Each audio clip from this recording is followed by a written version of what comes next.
तक पहुंच रही है।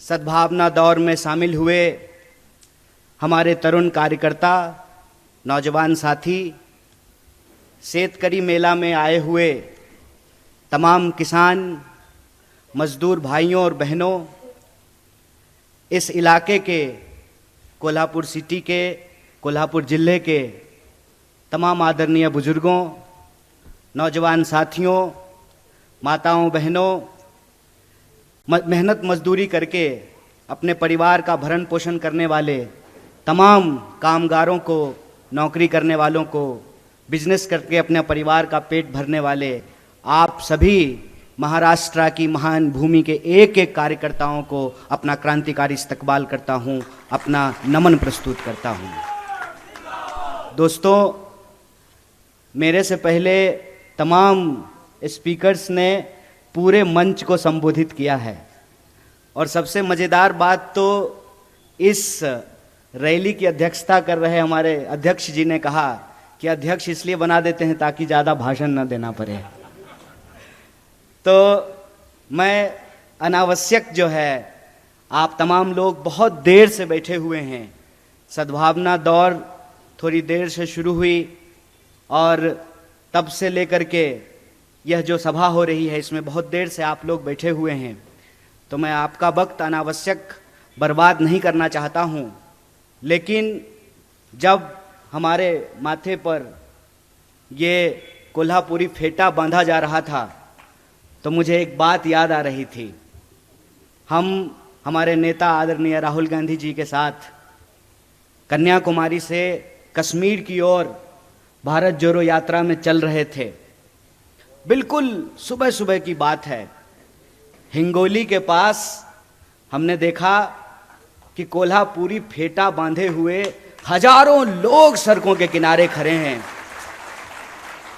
और वहाँ पे हमारी मुलाकात हुई राहुल भाई से और बंटी पाटिल से। मैं इनको सतीश पाटिल नहीं बोलूँगा, मैं इनको बंटी पाटिल ही बोलूँगा, क्योंकि जनता जो नाम आपको दे दे, जनता जिस नाम से आपको पहचानने लगे, फिर आपका नाम वही हो जाता है। तो ये दोनों लोग मुझे हिंगोली के पास मिले और आप जानते हैं कि बिल्कुल वो महाराष्ट्र का एक कोना है। तो मेरे मन में ये सवाल आया कि ये हजारों लोग आए कहाँ से हैं, क्योंकि आसपास जो है कोई बस्ती नहीं थी। जहाँ कोल्हापुर के पीएन पाटिल साहब जानते हैं, हजारों लोग लाइन लगा करके खड़े थे। और यह बात मैं आपकी प्रशंसा में नहीं बोल रहा हूँ, ये मेरा अपना व्यक्तिगत अनुभव है कि जब भारत जोड़ो यात्रा महाराष्ट्र पहुंची तो हम अलग अलग राज्य से घूमते हुए आ रहे थे।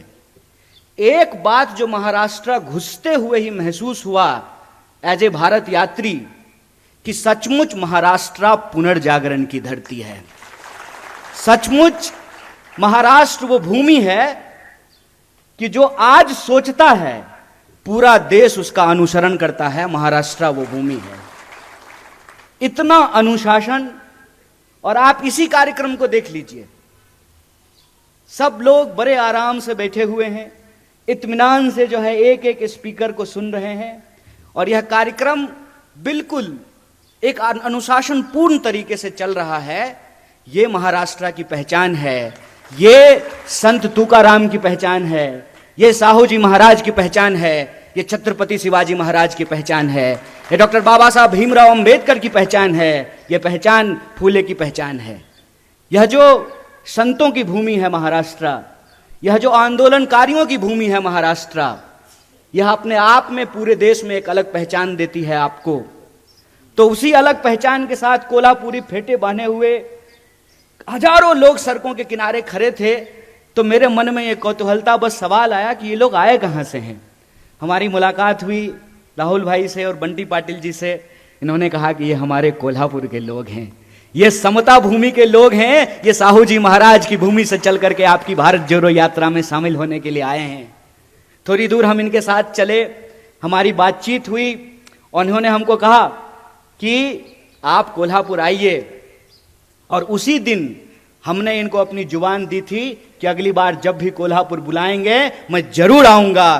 तो ये सब तमाम लोग जो मंच पर बैठे हुए हैं, पीएन पाटिल साहब, बंटिल पाटिल साहब, बाला साहब शिवारकर जी, उल्लास पवार जी, ऋतुराज पाटिल जी हमारे आमदार हैं, राजू अवाले जी, बीबी पाटिल जी, जयंत असगांवकर जी, राहुल पाटिल जी और राजेश पाटिल जी, और आप तमाम जो लोग इस कार्यक्रम को कवर कर रहे हैं, हमारे मीडिया के साथी जो सुरक्षा प्रदान कर रहे हैं, हमारे पुलिसकर्मी और एक एक व्यक्ति जो इस कार्यक्रम का हिस्सा हैं, जो सद्भावना दौर में शामिल हुए हैं, जो शेतकरी मेले में शामिल हुए हैं, आप तमाम लोगों को दिल की गहराइयों से आभार प्रस्तुत करता हूं, आपको धन्यवाद देता हूं कि आप एक बार पुनः हमको कोल्हापुर की महान धरती पर आने का अवसर प्रदान किए हैं। इसके लिए मैं आपको कोटि कोटि धन्यवाद करता हूं।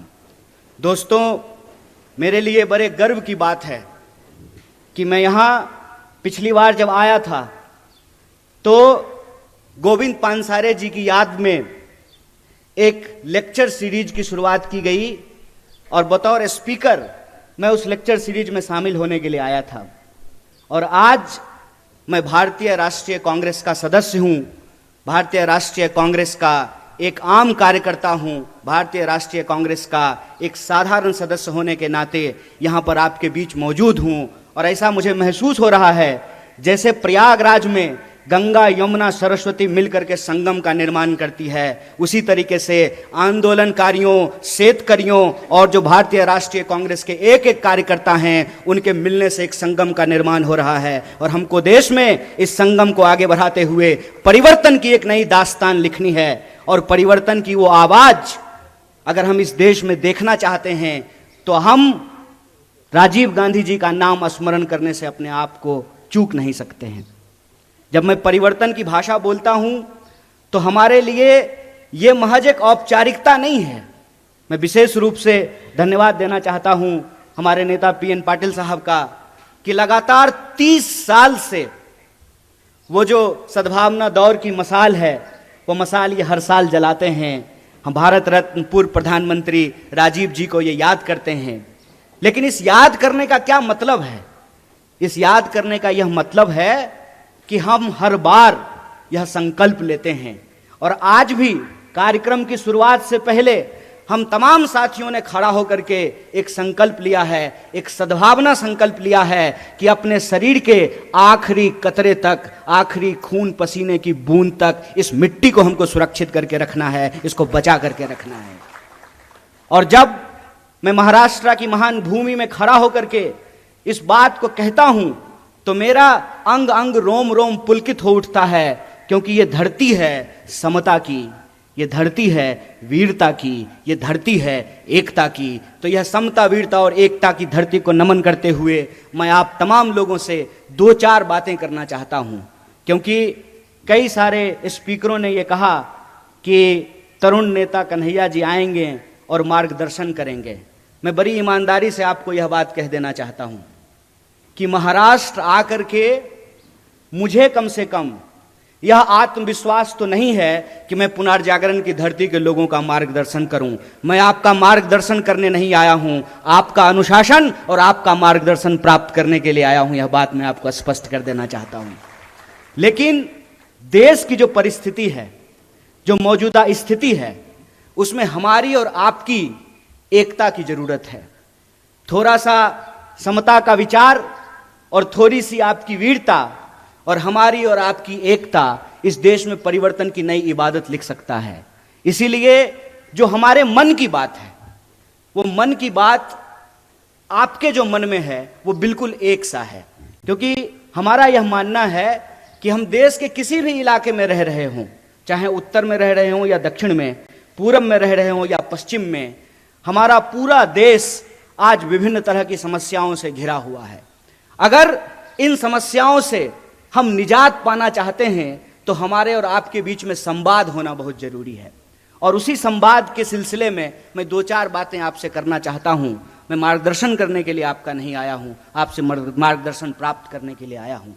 आप सब लोग रोज न्यूज देखते होंगे, आपके व्हाट्सएप पे रोज कोई ना कोई मैसेज आता होगा। यहां नौजवान सब बैठा हुआ है, क्या व्हाट्सएप पे कभी मैसेज आया है कि नेहरू जी मुसलमान हैं? आया है कि नहीं आया है? आया है ना। यहां जितने लोग बैठे हुए हैं, कोई ऐसा व्यक्ति नहीं है जिसको कांग्रेस पार्टी के बारे में, नेहरू जी के बारे में, गांधी जी के बारे में, हमारे नेता राहुल गांधी के बारे में मिस इन्फॉर्मेशन नहीं आया हो। कोई ऐसा व्यक्ति नहीं है।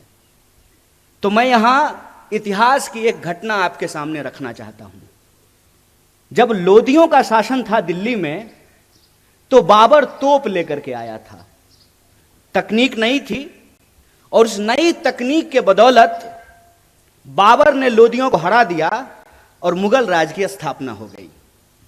मुगल का राज चलने लगा और बाद में जितने भी मुगल शासक हुए वो यहीं पर रहे, यहीं पे उन्होंने शादियां की और उनके बाल बच्चे जो हैं वो राज करने लगे। फिर अंग्रेज बंदूक लेकर के आए, मुगलों के राज को समाप्त किया और अंग्रेजों की राज जो है वो स्थापित हो गई। 200 साल तक अंग्रेजों का राज रहा हमारे ऊपर। और जब मैं पुनर्जागरण की धरती कहता हूं तो पुनर्जागरण की धरती कहने का क्या मतलब है? पुनर्जागरण की शुरुआत ईस्ट में बंगाल से हुआ और वेस्ट में महाराष्ट्र से हुआ था। इसीलिए जब आप स्वतंत्रता आंदोलन के इतिहास को देखेंगे तो सबसे ज्यादा बंगाल और महाराष्ट्र के लोग इस देश की आजादी के लिए कुर्बान होने वाले लोग आपको मिलेंगे। तो फिर अंग्रेजों को उस राज को कौन सी तकनीक से समाप्त किया गया? गांधी जी के हाथ में बंदूक तो नहीं था। और आप यह जान लीजिए, शहीद आजम भगत सिंह ने भी यह कहा कि क्रांति जो होती है, इनकलाब जो होता है, वो बम और पिस्तौल से नहीं आता है। कई बार हमारे जो नौजवान साथी हैं उनके व्हाट्सएप पे यह भी मैसेज आता है कि जब शहीद आजम भगत सिंह को फांसी हो,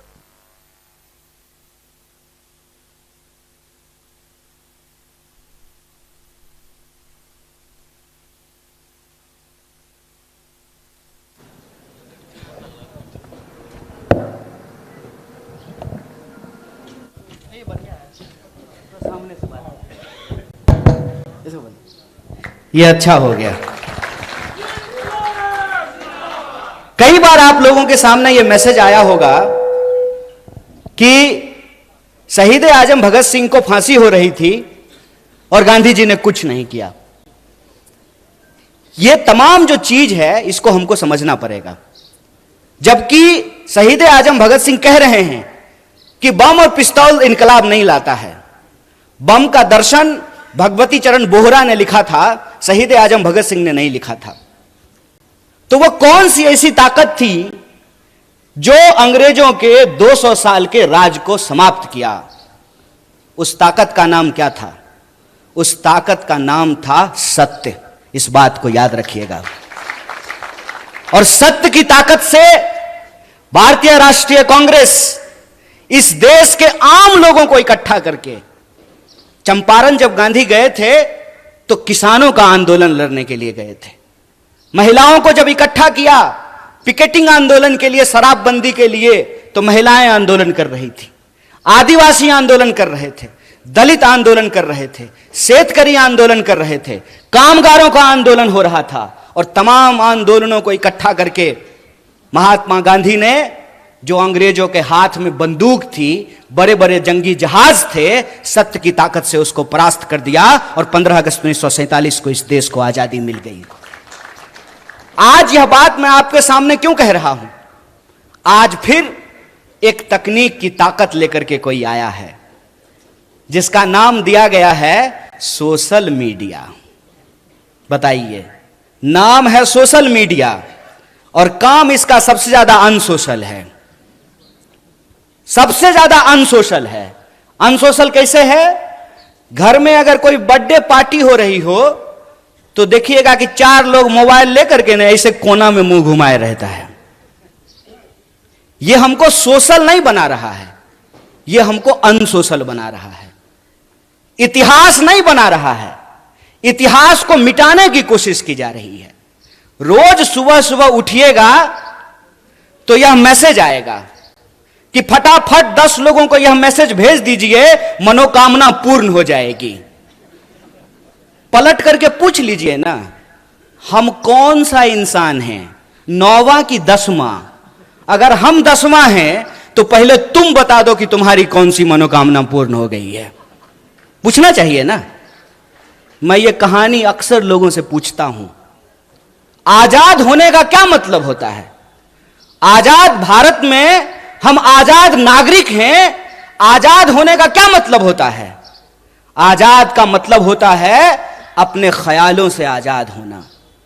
आजाद का मतलब होता है सत्य को परख करके झूठ और सच का फर्क करना। आजाद का मतलब होता है कि महिलाएं जो बैठी हुई हैं साड़ी पहन करके, उनका भी वोट एक है, और यहां जो कुर्सी सजाए हुए हैं आमदार, इसमें से हो जाएंगे कोई खासदार, उनका भी वोट एक है। बोलिए है कि नहीं है? आजाद होने का मतलब यह होता है कि हम भी अपराध करेंगे तो हमारे ऊपर भी वही कानून लागू होगा, और इस देश का कोई मंत्री भी अपराध करेगा तो उसके ऊपर भी वही कानून लागू होना चाहिए। आजाद होने का मतलब होता है कि अगर सत्य है हमारे पास तो हम सत्य की ताकत पर सत्ता से सवाल कर सकते हैं।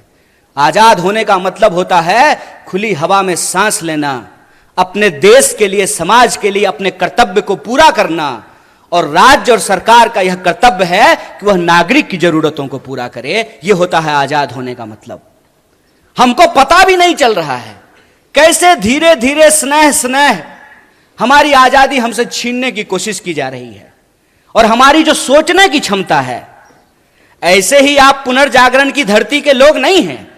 आप इसलिए पुनर्जागरण की धरती के लोग हैं क्योंकि आपकी मिट्टी से संत तुकाराम पैदा हुए। इसीलिए आप पुनर्जागरण की धरती हैं कि आपकी मिट्टी से सावित्रीबाई फुले और ज्योतिबा फुले पैदा हुए। इसीलिए आप पुनर्जागरण की भूमि हैं कि आपकी मुट्ठी पे डॉक्टर बाबा साहब भीमराव अंबेडकर ने उसको अपनी कर्म भूमि बनाने का काम किया।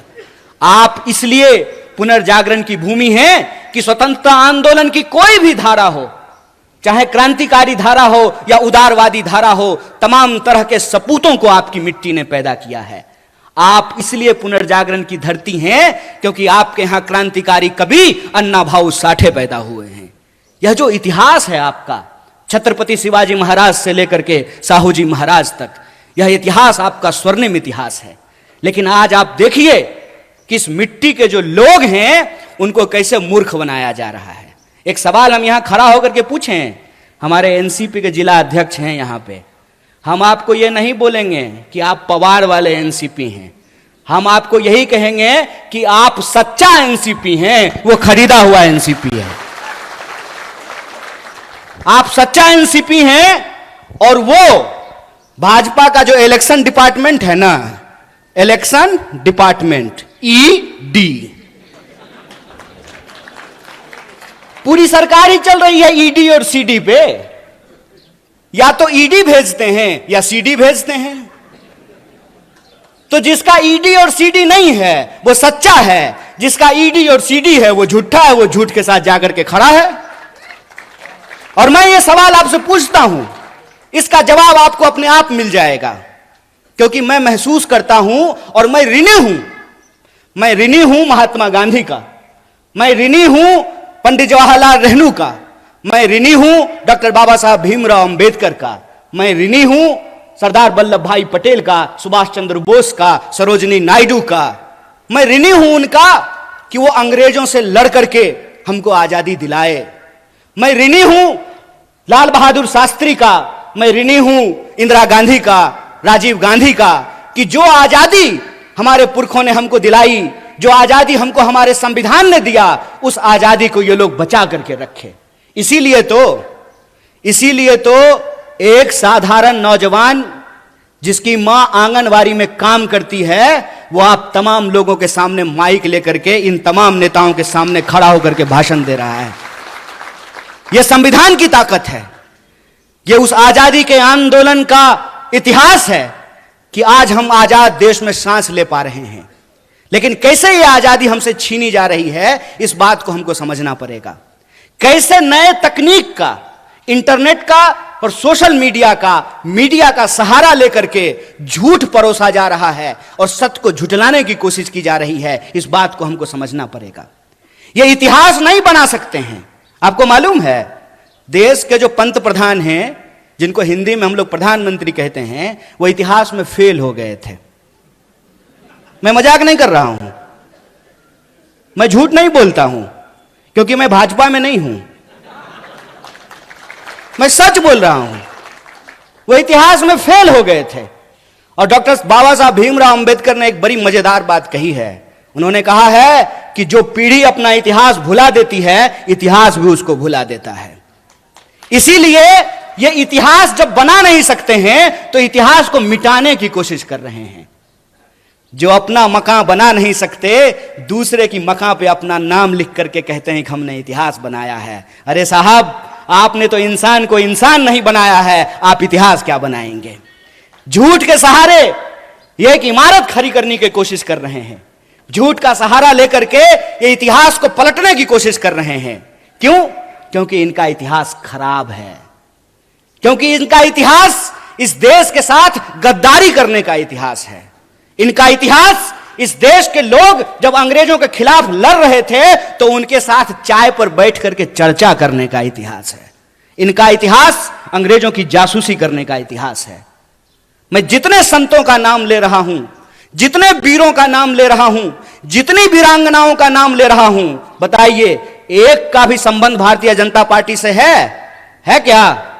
लेकिन हमको गर्व है कि हम जितने भी लोगों का नाम ले रहे हैं, प्रत्यक्ष या परोक्ष रूप से उनका संबंध भारतीय राष्ट्रीय कांग्रेस से है। इसीलिए आप तमाम लोग जो यहां मौजूद हैं, सबसे पहले आपको गौरवान्वित महसूस होना चाहिए कि आप उस पार्टी का हिस्सा हुए हैं जिस पार्टी ने इस देश को आजादी दिलाई है। उस पार्टी के आप सदस्य हैं जिसने इस देश में बराबरी के सिद्धांत को लागू किया है। बोलिए, इस देश में महिलाओं ने कोई आंदोलन किया था क्या? समान वोट के अधिकार का कोई आंदोलन नहीं किया था ना? समान वोट का अधिकार मिला कि नहीं मिला?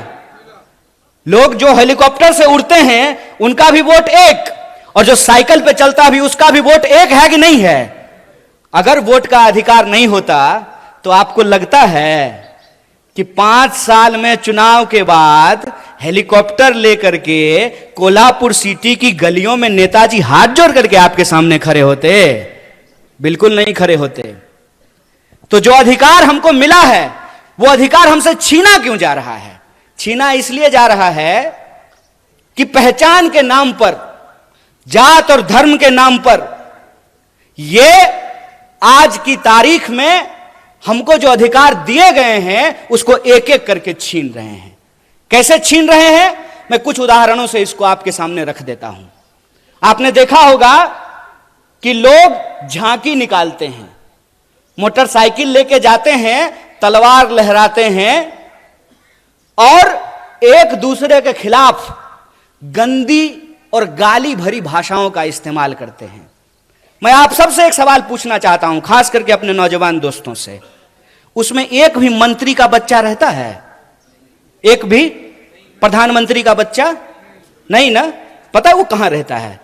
वो ऑक्सफोर्ड में रहता है, वो कैम्ब्रिज में रहता है, वो लंदन में रहता है, वो न्यूयॉर्क में रहता है। लेकिन हमारे जो कामगार के बच्चे हैं, जो शेतकरियों के बच्चे हैं, जो साधारण नौकरी करने वालों के बच्चे हैं, उनके हाथ में तलवार थमा करके ये उनको दंगाई बना रहा है और अपनी राजनीति की रोटी सेक रहा है। अरे इतना खतरा हो गया है धर्म पर, तो तुम अपने बच्चे को भेजने के लिए पढ़ने के लिए बाहर क्यों भेज रहे हो? उसको बोलो आकर के हमारे साथ धर्म बचाए, आए हमारे साथ रैली निकाले, झांकी निकाले। चलाकी कर रहे हो हैं? मोबाइल हमारा, रिचार्ज हमारा, टीवी हमारा, रिचार्ज हमारा, कहानी अपना कर रहे हो। इस बेईमानी को आप समझिए। धर्म अगर बचाना जरूरी है तो खाली हम क्यों बचाएंगे? स्मृति ईरानी की बेटी गोवा में रेस्टोरेंट खोलेगी नहीं, और हम लोग मोटरसाइकिल लेकर के अपना तेल भरवा करके जय श्री राम। अरे राम जी जिंदाबाद हैं, जय जय है श्री राम का। कल भी था, आज भी है, आगे भी रहेगा। ये नया फैशन कैसे शुरू हुआ है? ये खेला क्या है, इस खेला को हमको समझना पड़ेगा। ये नया फैशन इसलिए शुरू हुआ है कि हमारे इतिहास से ही, हमारे इतिहास को हमारी स्मृति से मिटाने की कोशिश की जा रही है। यह आजादी हमको कैसे मिली, इस देश का निर्माण कैसे हुआ, संविधान कैसे बना, हम और आप प्रजा से नागरिक कैसे बने। हम नागरिक हैं आज हमको यह बात समझनी पड़ेगी कि रानी के पेट से राजा नहीं पैदा होता है। यह है नागरिकता, यह है जमहूरियत, यह है लोकतंत्र कि रानी के पेट से राजा नहीं पैदा होगा। राहुल गांधी जी को भी अमेठी में जाकर के चुनाव लड़ना पड़ेगा। बोलिए, लड़ना पड़ेगा ना, ये लोकतंत्र है। एक बात बताइए, इंदिरा जी चुनाव नहीं लड़ी थी? लड़ी थी ना। राजीव जी चुनाव नहीं लड़े थे? लड़े थे ना। राहुल जी चुनाव लड़ रहे हैं ना। राहुल जी चुनाव जीत करके पार्लियामेंट में है ना। और प्रियंका जी चुनाव नहीं लड़ी हैं तो पार्लियामेंट में है क्या?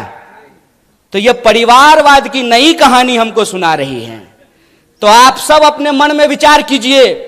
आजाद होने का मतलब है आजाद ख्याल से प्रश्न करना। मैं मंच पे खड़ा हूं तो मैं जो भी बोलूंगा उसको आप यूं ही सच मत मान लीजिए। आप अपने मन में विचार कीजिए कि अगर भाजपा कहती है कि राहुल गांधी जी का सांसद बनना परिवारवाद है, तो अमित शाह का जो बेटा है, देखें उसका मुंह देखें अजय शाह का है? उसका बीसीसीआई का सेक्रेटरी बनना परिवारवाद है कि नहीं है?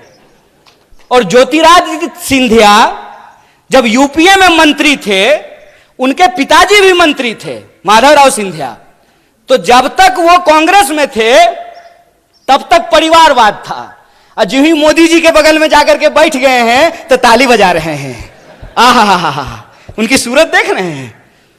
इतना मूर्ख हैं हम लोग, इतना मूर्ख बनाएंगे ये हमको कि हमारी पार्टी में परिवारवाद है। जो ही आप आरएसएस में शामिल हो जाइएगा तो वो संघ परिवारवाद हो जाता है। अगर परिवारवाद गलत है चचा, तो संघ परिवारवाद भी गलत है। ऐसा नहीं होगा कि हमारे लिए परिवारवाद गलत है और आपके लिए परिवारवाद सही हो जाएगा। मैं ये एग्जाम्पल हमेशा लोगों को देता हूं कि सोनिया जी का कांग्रेस में होना और राजीव जी का कांग्रेस में होना परिवारवाद है, तो मेनका गांधी जी का और वरुण गांधी जी का भाजपा में होना परिवारवाद कैसे नहीं है? बताइए, बोलिए। बेवकूफ बना रहे हो। तुम्हारा खेल हम समझते हैं, और इसका खेल जानते हैं हम क्यों समझते हैं? क्योंकि हमारे जैसे लोग राजनीति को कभी अपना कैरियर नहीं समझते हैं। हमने, और ये मैं पब्लिकली बोल रहा हूं आपके सामने, ये जो आप तमाम लोग यहां बैठे हुए हैं ना, हमने आपका नमक खाया है। आप जो टैक्स देते हैं, उस टैक्स के पैसे से हमने दिन रात पढ़ाई करके पीएचडी की है। हमारा बाप अमित शाह थोड़ी था कि हम बीसीसीआई के सेक्रेटरी बन जाएंगे हैं? तो जब हमने आपका नमक खाया है तो हम जानते हैं इस देश की हकीकत क्या है। इस देश की हकीकत यह है कि महात्मा गांधी विदेश में पढ़ाई किए, बैरिस्ट्री की पढ़ाई किए थे। बैरिस्ट्री की पढ़ाई करके वो भारत आए और मोहनदास करमचंद गए बिहार, और बिहार में किसान के आंदोलन में शामिल हुए चंपारण में, और बिहार के किसानों ने करमचंद को महात्मा गांधी बना करके भेज दिया। और वो गांधी सूट खोल दिए देश के लिए। वो भी गुजरात से थे। एक गुजरात के गांधी सूट खोल दिए देश के लिए, एक गुजरात के मोदी 10 लाख का सूट पहन लिए दोस्त के लिए। यही हकीकत है ना। और कहते हैं कि एक गरीब प्रधानमंत्री बन गया है तो आपको अच्छा नहीं लग रहा है। नहीं, बहुत अच्छा लग रहा है। बस हम ये चाहते हैं कि जैसे आप गरीब हैं ना, वैसा ही गरीब इस देश का हर कोई बन जाए। हर कोई वैसा ही गरीब बन जाए कि चढ़ने के लिए उसके पास 8,500 करोड़ का हवाई जहाज हो, 15 करोड़ का कार हो, 10 लाख का सूट हो, 5 लाख का चश्मा हो, 2.5 लाख का कलम हो, हम चाहते हैं कि ऐसी गरीबी पूरे देश को मिल जाए। चोरी, इसको चोरी कहते हैं, इसको बेईमानी भी कहते हैं, इसको कहते हैं आंख में झूठ झोंकना। और ये हमारे आंख में झूठ झोंक रहे हैं। हमको यह बात समझनी पड़ेगी कि आज हमारे मुल्क में हमारी सबसे बड़ी समस्या क्या है, हम किन समस्याओं से जूझ रहे हैं और किस तरीके से हमारा ध्यान भटकाया जाता है। आजकल तो तांगा नहीं चलता है, अब तो तांगा चलना बंद हो गया है, लेकिन पुराना हिंदी सिनेमा देखिएगा ना तो उसमें अभी भी तांगा है। शोले फिल्म जाके देख लीजिएगा, बसंती का एक तांगा है, धन्नो।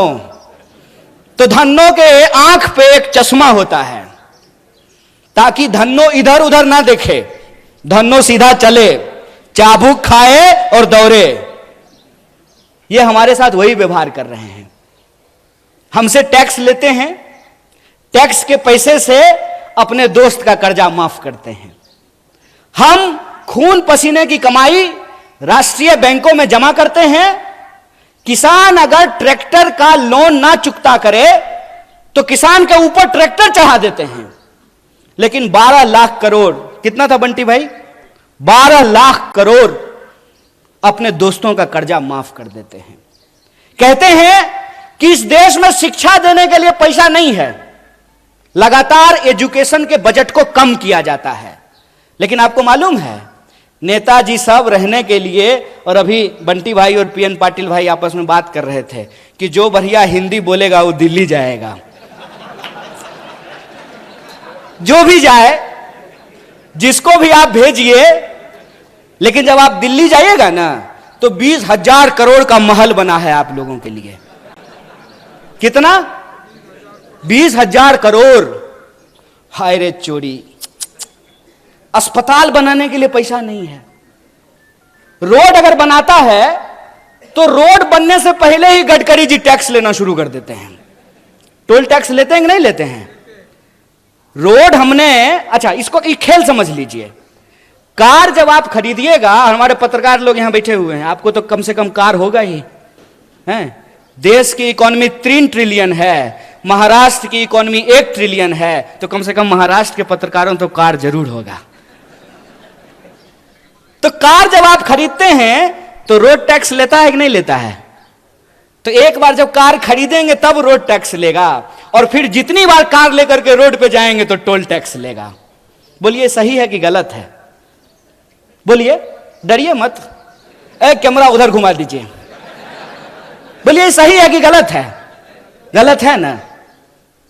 ये कैसा विकास है कि हमारा जो है ना शरीर से सिरिंज लगा करके खून खींचते रहता है रोज। हर तरह का टैक्स हमारे ऊपर लागू है। नौजवान दोस्त यहां बैठे हुए हैं, आपकी जानकारी के लिए बता दूं, जो यूथ हॉस्टल है, वर्किंग विमेन हॉस्टल है, उस पर भी 12% का जीएसटी लगा दिया गया है। एक शिक्षा पे टैक्स, सड़क पे टैक्स, अस्पताल पे टैक्स, दवाइयों पे टैक्स, हमसे हर चीज पे टैक्स ले रहे हैं। और बदले में क्या कहते हैं? आत्मनिर्भर बनिए। वाह, कितना सुंदर शब्द है, आत्मनिर्भर बनिए। तो एक बात हमको बता दीजिए, सोच के बता दीजिए। जरूरी नहीं है कि हमारी बात मान लीजिए, लेकिन सोचिए जरूर। आजाद भारत के आजाद नागरिक हैं आप, आपका हक है कि आप सोचें, और उसमें भी आप महाराष्ट्र के हैं। आप आज सोचेंगे, भारत उसको कल सोचेगा। इसीलिए आपको जरूर सोचना चाहिए कि अगर सरकारी रोड नहीं होना चाहिए, सरकारी अस्पताल नहीं होना चाहिए, सरकारी स्कूल नहीं होना चाहिए, सब आत्मनिर्भर होना चाहिए, तो सरकारी प्रधानमंत्री भी नहीं होना चाहिए। बोलिए क्या आमदार साहब, बोलिए कि आपको पेंशन मिलेगा? ये जो यहां कांस्टेबल खड़ा है, क्या जी पेंशन मिलता है? तो बोलिए ना इनको नहीं मिलता है। बोलिए, इसको देखिए और इसको समझिए। और मैं आप लोगों से एक बात कहना चाहता हूं, गुजरात से आया मेरा दोस्त, दोस्त को सलाम करो। आजकल अजीत दादा सलाम ठोक रहे हैं। नहीं, प्रधानमंत्री ने अपने भाषण में कहा कि 70,000 करोड़ का घोटाला किया है अजीत दादा ने, ऐसा प्रधानमंत्री ने कहा। इलेक्शन डिपार्टमेंट सक्रिय हो गया, ईडी। अब कोई घोटाला नहीं हुआ है, भाजपा के वॉशिंग मशीन में सब साफ हो गया है। अब दाग अच्छे हैं, क्योंकि दाग भाजपाई हैं।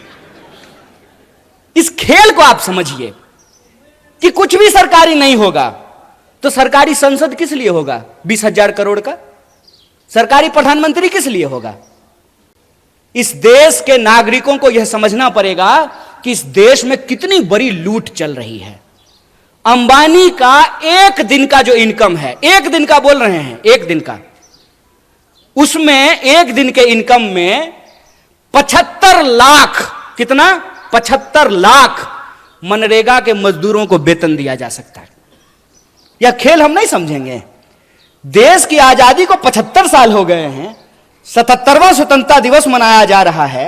ऐसा कैसे हो गया भाई कि 2-4 लोग बहुत अमीर हो गए और बाकी जो जनता थी वो जो है हर चीज के लिए तरसने लगी है। पहले क्या बोले थे? पहले बोले थे कि जब प्राइवेटाइजेशन होगा ना तो कंपटीशन होगा, इसीलिए कोऑपरेटिव को समाप्त कर दो। आप बहुत सौभाग्यशाली हैं पीएन पाटिल साहब कि आपका कोऑपरेटिव चल रहा है। क्यों? क्योंकि जया शाह का पप्पा कोऑपरेटिव मंत्री बना है। वो जिस चीज के मंत्री बनते हैं ना उसका बस जय श्री राम होता है। वो आजकल गृह मंत्री हैं। गृह मंत्री का काम है देश की कानून व्यवस्था को सुरक्षित रखना। मणिपुर में कानून व्यवस्था सुरक्षित था, आप लोगों ने देखा कि नहीं देखा? पुलिस थानों पे हमले हुए, हथियार लूट लिए गए, गोली लूट लिया गया, महिलाओं को निर्वस्त्र करके घुमाया गया। क्यों? क्योंकि गृह मंत्री जी अपनी ड्यूटी पे लगे हुए थे। प्रधानमंत्री 22-22 घंटा काम करते हैं, तब जाकर के देश की यह हालत पहुंची है कि इस देश में 5.5 लाख इंजीनियर हर साल पैदा होते हैं और 1.5 लाख लोगों को भी नौकरी नहीं मिलती है। इसीलिए मैं जो बोलता हूं तथ्य और प्रमाण के साथ बोलता हूं। मैं आपके सामने बोल रहा हूं। प्रधानमंत्री जी ने कहा कि 2022 तक सबको पक्का मकान मिल जाएगा। मिल गया कि नहीं मिल गया? नहीं मिला तो मतलब प्रधानमंत्री झूठ बोल रहे हैं क्या? या तो आप लोग झूठ बोल रहे हैं या प्रधानमंत्री झूठ बोल रहे हैं? कौन झूठ बोल रहा है? प्रधानमंत्री झूठ बोल रहा है। तो हम बोल सकते हैं ना कि भारत का प्रधानमंत्री झूठा है। बोलिए, नंगा को नंगा कहेंगे कि नहीं कहेंगे? झूठा को झूठा कहेंगे कि नहीं कहेंगे? और हम कहेंगे जो झूठ बोलेगा उसको झूठा। और तुम्हारे इलेक्शन डिपार्टमेंट में कितना दम है वो हम देखे हैं। जब आ रहे थे ना कोल्हापुर सिटी से मसाल के पीछे पीछे, तो कोल्हापुर का जेल देखते हुए आए हैं। जगह है कितनी जेल में तेरे, देख लिया है, देखेंगे, देखे हुए हैं। बोलेंगे झूठ, झूठा हो तुमने झूठ बोला है इस देश की जनता से। तुमने झूठ बोला कि हम इस देश के एक एक इंसान के खाते में 15 लाख रुपया पहुंचाएंगे। तुमने झूठ बोला कि हर साल 2 करोड़ नौकरी पैदा की जाएगी। तुमने झूठ बोला कि किसानों की आमदनी दोगुनी की जाएगी। तुमने झूठ बोला कि 2022 तक सबको पक्का मकान मिल जाएगा। तुमने झूठ बोला कि महंगाई को कम करेंगे। तुमने झूठ बोला कि महिलाओं के ऊपर अत्याचार को कम करेंगे। तुम इस देश की जनता से झूठ बोल रहे हो और तुम्हारी ताकत है झूठ बोलना। तो याद रखना कि तुम अगर झूठ के रास्ते पर चल सकते हो, फिर से इस देश को गुलाम बनाने की साजिश रच सकते हो। जिन अंग्रेजों की चापलूसी करते थे, आज उन्हीं दोस्तों के साथ खड़ा होकर के अगर उस देश में तुम कंपनी राज लाना चाहते हो तो तुमको बता देना चाहते हैं कि हम भी महात्मा गांधी के राह पे चलने वाले लोग हैं। तुम्हारे झूठ का मुकाबला सच से करेंगे और तुम्हारे झूठ को हराएंगे। यह लड़ाई 2 तरह के सोच के बीच की लड़ाई है। एक तरफ वो है जो दिन दहाड़े बिना किसी लाग लपेट के झूठ बोलते हैं। दूसरी तरफ हम तमाम लोगों को एकजुट होना पड़ेगा जो सच बोलते हैं।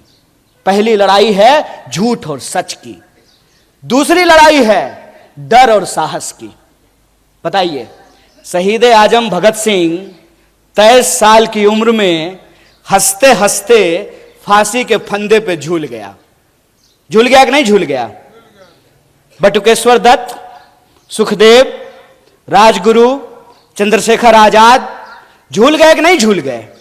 और आप जान लीजिए, जितने क्रांतिकारी थे उनका केस अगर कोई लड़ता था तो उस वकील का नाम पंडित जवाहरलाल नेहरू था। इस बात को याद रखिएगा। ये झूठ बोलते हैं, ये झूठ बोलते हैं, हमारे इतिहास को तोड़ने और मरोड़ने की कोशिश करते हैं। तो जो क्रांतिकारियों की परंपरा है जो वीरता के साथ खड़ी होती है, तो एक तरफ अंग्रेजों से माफी मांगने वाले डरपोक लोग हैं, एक तरफ अंग्रेजों की चापलूसी करने वाले, जासूसी करने वाले डरपोक लोग हैं, दूसरी तरफ हम साहसी और बहादुरी लोगों को इकट्ठा होना पड़ेगा। तो दूसरी लड़ाई है साहस और डर का, और तीसरी लड़ाई है कि वो समाज को हमेशा बांटने का काम करते हैं। हमेशा कभी जात के नाम पे बांटेंगे, कभी धर्म के नाम पे बांटेंगे। जहां धर्म होगा वहां धर्म का झगड़ा लगाएंगे, जहां धर्म नहीं होगा वहां जात का झगड़ा लगाएंगे। आप मणिपुर का उदाहरण देख लीजिए, वहां आपस में लोगों को लड़ा रहे हैं कि नहीं लड़ा रहे हैं। आप हरियाणा का उदाहरण उठा करके देख लीजिए, वहां कैसे लोगों को लड़ाने की कोशिश की गई। आप उत्तर प्रदेश देख लीजिए, आप महाराष्ट्र देख लीजिए। तमाम राज्यों में ये राज्य के जो लोग हैं उनको आपस में बांटते हैं। क्यों? क्योंकि अंग्रेजों से इन्होंने एक चालाकी सीखी है, फूट डालो राज करो। हमको यह बात समझनी पड़ेगी कि आज महाराष्ट्र के लोगों के आत्मसम्मान का सवाल है कि कोई बाहर से आकर के संत तुकाराम की धरती पर रहने वाले लोग, समता भूमि पे साहू महाराज की भूमि में जन्म लिए लोगों को यह बात समझनी पड़ेगी कि कोई बाहर से आकर के महाराष्ट्र के परिवार को आपस में विभाजित कर रहा है, महाराष्ट्र के लोगों को लड़ा रहा है। यह मामला शिवसेना, एनसीपी और कांग्रेस का नहीं है, यह मामला सच और झूठ का है, और महाराष्ट्र के लोगों को सच के साथ खड़ा रहना पड़ेगा। अगर कोई गलत है तो वो गलत है, वो भाजपा में जाने से ठीक नहीं हो जाता है। ये पहले क्या करते हैं, ये पहले ईडी भेजते हैं, इलेक्शन डिपार्टमेंट पहले जाता है, नेता को डराता है। अगर नेता डर गया तो तुरंत उसको भाजपा का खेस पहना करके उसके सारे अपराध को माफ करके, जैसे मान लीजिए पीएन पाटिल साहब और बंटी जी यहां बैठे हुए हैं, इनके घर पे भी कोई आया था मेहमान, इनको डराया था, तो जो ही ईडी जाती है तो ये चिल्लाना शुरू कर देते हैं, चोर है चोर है चोर है। डर करके जो ही अगर ये भाजपा में गए, साधु है साधु है साधु है, संत है महात्मा है। अरे कमाल बात है भाई, ये आपकी आंख के सामने हो रहा है। इसीलिए मैं आपको कह रहा हूं 3-4 राज्य बहुत महत्वपूर्ण है। एक तो आप सब लोग हैं ही महाराष्ट्र के, दूसरा जहां से मैं आता हूं बिहार, बंगाल और महाराष्ट्र जय शाह के पप्पा का धड़कन बढ़ा दिया है, ऊपर नीचे चल रहा है उनका ब्लड प्रेशर कि क्या होगा अगर यहां पे इनका झूठ का पर्दाफाश हुआ तो यह नकली चाणक्य का बैंड बजने वाला है। इसीलिए मैं आपको कह रहा हूं कि यह मामला महाविकास अघाड़ी का नहीं है, यह मामला महाराष्ट्र के आम लोगों के आत्मसम्मान का है कि आप किसी को चुन करके, किसी पार्टी का प्रतिनिधि बना करके आप भेजते हैं अपना प्रतिनिधित्व करने के लिए विधानसभा या विधान परिषद या संसद में। उधर से उसका इलेक्शन डिपार्टमेंट आता है, 3-4 बार छापा मारता है। नेताजी अगर डर गए तो भाजपा ही हो लिए, अगर नहीं डरे तो कांग्रेस में रहे। तो आपको यह तय करना पड़ेगा कि इसका मुकाबला किसको करना है, इसका मुकाबला दल को करना है कि इसका मुकाबला देश को करना है। इसका फैसला आपको लेना है। और हमको लगता है कि यह बड़ी साजिश है।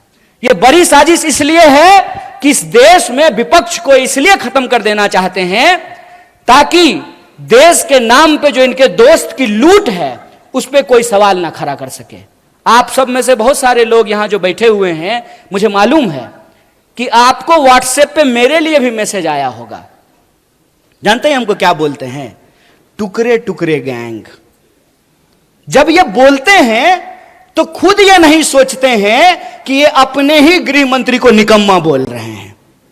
बोलिए किसकी सरकार है देश में? भाजपा की महाराष्ट्र में किसकी सरकार है? भाजपा की। क्या जी, पुलिस वाले भैया सब ठीक है ना? है हिम्मत, है हिम्मत, करोगे कुछ? हमारा कुछ नहीं कर सकते हो, क्योंकि हम तुम्हारे इलेक्शन डिपार्टमेंट से नहीं डरते हैं। मेरा कुछ नहीं कर सकते हो। इसीलिए खड़ा होकर के पब्लिकली पूरी की पूरी भाजपा के झूठों की जमात को चैलेंज करते हैं कि अगर हमने गलत किया है तो चौराहे पे खड़ा करके तुम मुझे गोली मार सकते हो, लेकिन अगर तुम गलत कर रहे हो तो इस बात को याद रखना कि तमाम धन दौलत और गोला बारूद के बावजूद इस देश में तुम सत्य की आवाज को नहीं झुका सकते हो। हम कसम खाते हैं, महाराष्ट्र का इस महान भूमि पे कसम खाते हैं कि कांग्रेस का एक एक कार्यकर्ता राजीव गांधी को याद करते हुए यह संकल्प लेता है कि इस देश में सद्भावना को हम बचा करके रखेंगे, तुम्हारी पूरी ताकत को परास्त करेंगे। इस बात को याद रखना है। हिम्मत, डरा लोगे? याद रखना, जिस इंसान के पास विचार की ताकत होती है, जिस दल के पास विचार का इतिहास होता है, उस दल को तुम झुका नहीं सकते हो। जानते हैं, मोदी जी सुबह सुबह 15 अगस्त को उठ करके तैयार होकर के बढ़िया सूट वूट पहन करके बाल वाल सेट करा लिए थे। बुढ़ापे में भी जो है बाल का बहुत ध्यान रखते हैं। और वहां गए और जाते ही झूठ बोलना शुरू कर दिया। ये क्यों बार बार परिवारवाद बोल करके कांग्रेस पे हमला करते हैं? इसकी क्या वजह है? इसकी वजह यह है कि इनको मालूम है कि ये जिस व्यक्ति को अपना दुश्मन चुन लिए हैं ना, पहली बात तो ये वो व्यक्ति इनको अपना दुश्मन मानता ही नहीं है, क्योंकि ये आदमी ही उस लेवल के नहीं है। सच बात बता रहे हैं आपको। और दूसरा, इन्होंने सब कुछ कर लिया, खरीदने की कोशिश कर ली, डराने की कोशिश कर ली, सब कुछ करने के बाद ये इस नतीजे पर पहुंचे हैं, भाई ये इंदिरा गांधी का पोता है, मर जाएगा, झुकेगा नहीं। जिस परिवार ने इस देश की एकता और अखंडता के लिए दो दो प्रधानमंत्री की जान गंवाई हो, उसको टुकड़े टुकड़े गैंग बोलते हो। अरे जब बोलते हो ना तो शर्म से तुम्हारा जुबान कट जाना चाहिए अपने आप। अगर शर्म होती ना तो यह बोलने की हिम्मत नहीं करते। नेहरू के बारे में व्हाट्सएप मैसेज फैलाते हो कि नेहरू ने इस देश को बर्बाद कर दिया।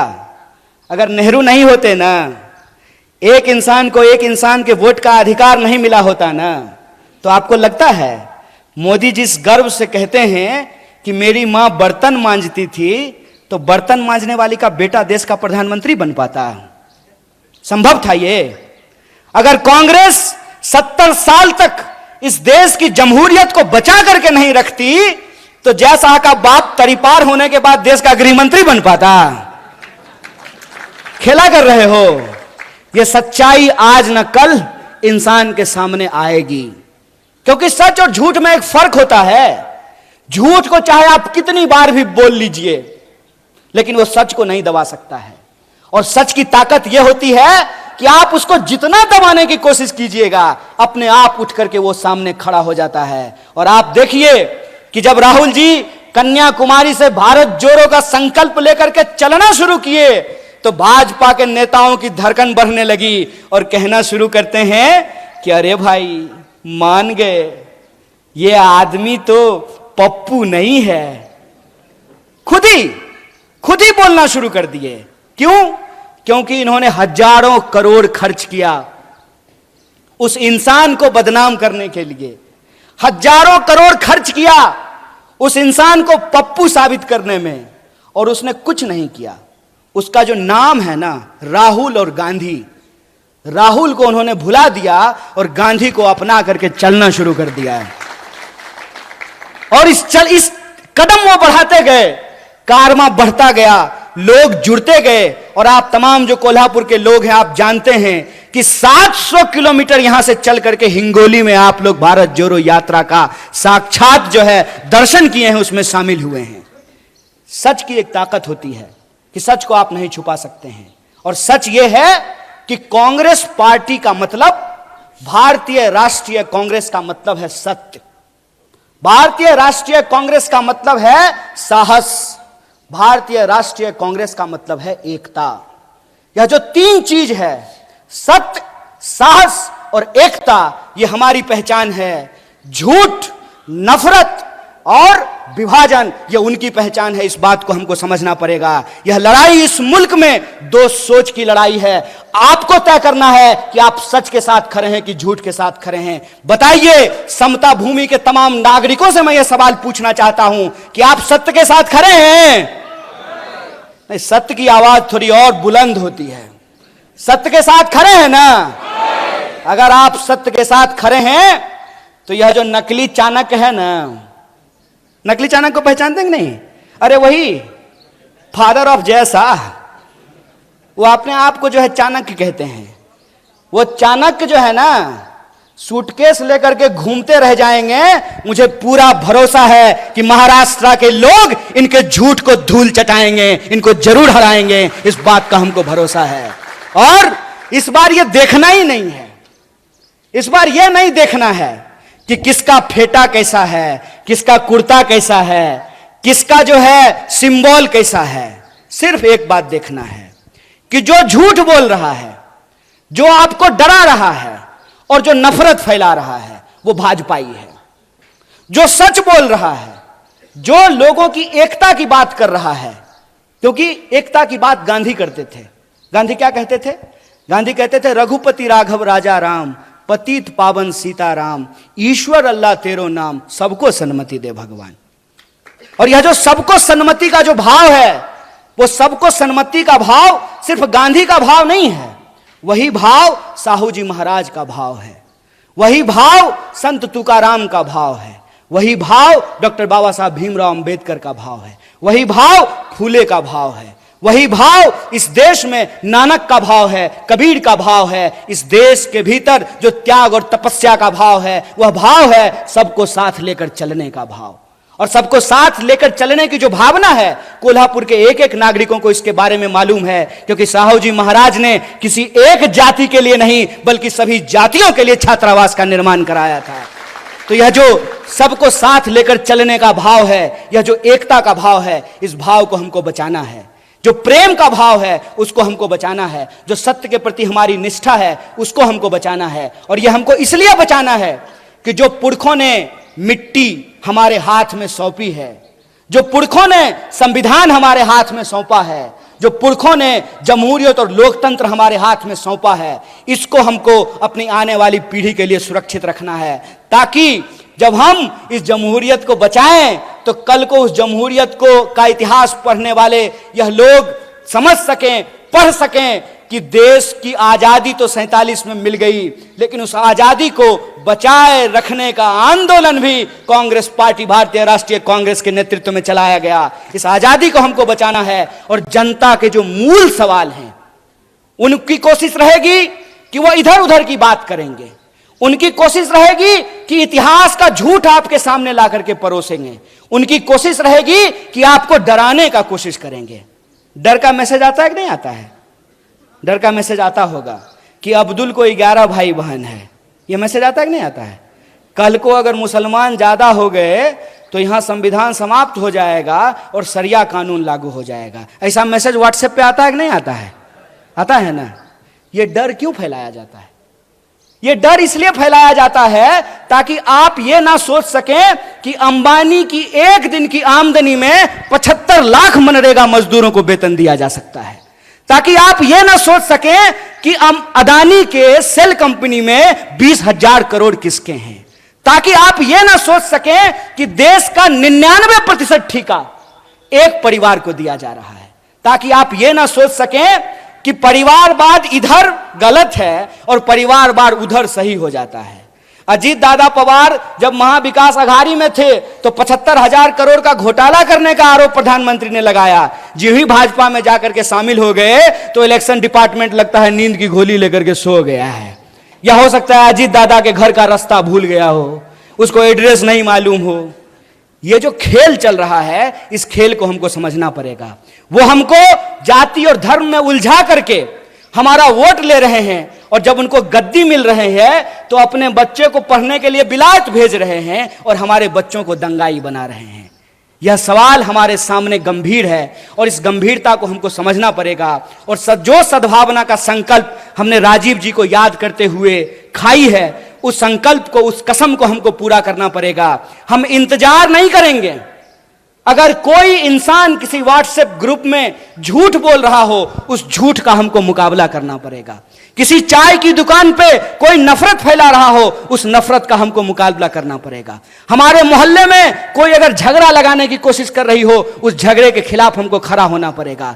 किसी कमजोर के ऊपर कोई ताकतवर अगर अत्याचार कर रहा हो, तो उस अत्याचार के ऊपर हमको खड़ा होना पड़ेगा। अगर हम ऐसा करते हैं तो मुझे लगता है यही महात्मा गांधी की राह पर चलना है, यही डॉक्टर बाबा साहब भीमराव अंबेडकर के राह पर चलना है। अगर हम ऐसा करने में कामयाब होते हैं तभी हम राजीव गांधी को सच्ची श्रद्धांजलि दे पाएंगे। जब उनके द्वारा बनाए गए भारत का हम निर्माण कर सकें, उनके द्वारा जो भारत हमारे हाथ में सौंपी गई है उसका हम रक्षा कर सकें, और जो हमारी आने वाली पीढ़ी है उसको बेहतर भारत हम दे करके जा सकें, और हमारी आने वाली पीढ़ी कल को उन्हीं झगड़ों में नहीं उलझे जिन झगड़ों में हमारे पुरखे उलझे रहे हैं। हमको इस देश में दोबारा जात और धर्म का झगड़ा नहीं होने देना है, क्योंकि हमारे देश के संविधान की प्रस्तावना में यह लिखा हुआ है कि हम भारत के लोग हैं, और हम भारत के लोग हैं तो हम भारत के चाहे किसी भी हिस्से में रहे हो, इस मिट्टी से हमको प्यार है और इस मिट्टी को हमको हर हाल में सुरक्षित रखना है, एकजुट रखना है,